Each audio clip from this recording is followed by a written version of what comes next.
चीन ने पहली बार आम मुसाफिर गाड़ियों के लिए लेवल 3 खुदकार ड्राइविंग के लाइसेंस जारी कर दिए हैं।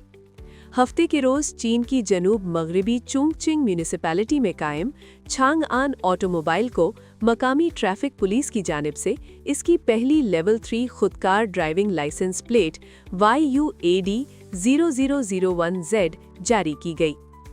15 दिसंबर को चीन ने लेवल 3 खुदकार ड्राइविंग सलाहियतों से लैस 2 इलेक्ट्रिक सेडान मॉडल्स को आम सड़कों पर चलने की मंजूरी दी। ये पहला मौका है कि चीन में ऐसी गाड़ियों को आम सड़कों पर चलने की इजाज़त दी गई है। वज़ारत सनअत व इंफॉर्मेशन टेक्नोलॉजी MIIT के जारी करदा बयान के मुताबिक ये मॉडल्स छांगआन ऑटोमोबाइल और BAIC मोटर के ब्रांड आर्क फॉक्स ने तैयार किए हैं।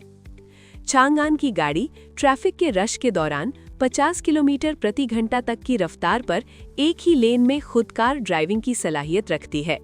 इसे चोंगचेंग में मुंतखब मोटरवेज और शहरी एक्सप्रेसवेज के हिस्सों पर चलाने की मंजूरी दी गई है। दूसरी जानिब आर्क फॉक्स की गाड़ी को बीजिंग में मखसूस मोटरवेज और शहरी एक्सप्रेसवेज के हिस्सों पर 80 किलोमीटर फी घंटा तक की रफ्तार पर खुदकार तौर पर चलने की इजाज़त दी गई है। खुदकार ड्राइविंग को लेवल 0 से लेवल 5 तक 6 दर्जों में तकसीम किया जाता है। जून लेवल बढ़ता है, टेक्नोलॉजी मज़ीद जदीद और ज़हीन होती जाती है।